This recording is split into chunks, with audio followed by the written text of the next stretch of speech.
ఇంకా భయంకరమైన వ్యాధి ఒకటి వస్తుంది. బీపీఏ అనే కెమికల్ ఆ ప్లాస్టిక్ కవర్లు తయారు చేయడంలో వాడతారా, ప్లాస్టిక్ కవర్లో ఉంటుంది.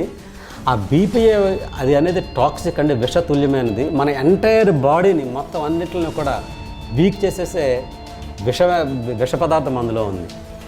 కాబట్టి మీరు అందరూ కూడా మీ పిల్లల భవిష్యత్తు బాగుపడాలి అంటే, మీ భవిష్యత్తు బాగుండాలంటే, అనారోగ్యాలకి దూరంగా ఉండాలి, ఆరోగ్యంగా ఉండాలి అంటే మీరు చేయవలసిందల్లా ఒకటే, సింపుల్. అది మీరు కూరగాయలు కానీ లేదా కర్రీ పాయింట్ వెళ్ళేటప్పుడు ఒక స్టీల్ డబ్బా తీసుకెళ్ళండి. ఎందుకంటే మీరు చేసిన పని వల్ల మాకెవ్వరికీ ఖాళీ లేదు అని చెప్పి బిజీ ఏ బిజీ ఉండదు.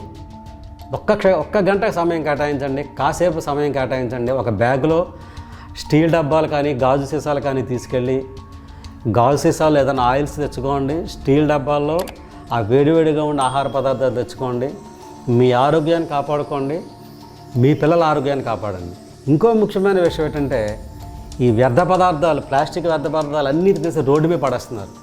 అది మున్సిపాలిటీ వాళ్ళు తీస్తారు, ఎప్పటికో రోజుకో 2 రోజులకో లేదా రోజునో తీసి వాళ్ళు ఎక్కడికో తీసుకెళ్తారు, వాటిని రీసైకిల్ చేస్తారు. అది పడేసినప్పుడు ఆవులు, ముఖ్యంగా ఆవులు వాటిని తింటూ ఉంటాయి, గేదెలు తింటూ ఉంటాయి. మళ్ళీ ఆ ఆవు పాలే పిల్లలకు పెడుతూ ఉంటారు. అది ఎంత ప్రమాదం చూడండి. తీసుకెళ్ళి చాలామంది చెరువులో పడేస్తూ ఉంటారు. ఆ చెరువులో చేపలు ఉంటాయి. ఆ చేపలు వాటిని తినడం వల్ల, ఆ ప్లాస్టిక్ వ్యర్థాలను తినడం వల్ల చేపలకు క్యాన్సర్ వస్తుంది. బీపీ అయిన టాక్సిక్ వల్ల మీరు మళ్ళీ ఆ చేపలు తింటున్నారు. మీరు అంటే మీకేమవుతుంది, అదే అనారోగ్యం మీకు వస్తుంది. కాబట్టి తల్లిదండ్రులు ఏది చేస్తే పిల్లలు అదే చేస్తారు. ఇది మీరు గ్రహించుకోండి. ఇది మీరు ఈ ప్లాస్టిక్ వ్యర్థాలన్నింటినీ కూడా ఒక డస్ట్బిన్లో పెట్టి ఒక పక్కన పెట్టండి. మున్సిపాలిటీ వాళ్ళు ఆ డస్ట్బిన్ తీసుకెళ్ళి ఎక్కడ పెట్టాలో అక్కడ పెట్టే వాటిని రీసైకిల్ చేస్తూ ఉంటారు. అదొక్కటి చెయ్యండి. పిల్లల భవిష్యత్తుని, దేశ భవిష్యత్తుని కాపాడిన వాళ్ళు అవుతారు. భూమి వేడి తాపాన్ని తగ్గించిన వాళ్ళు అవుతారు.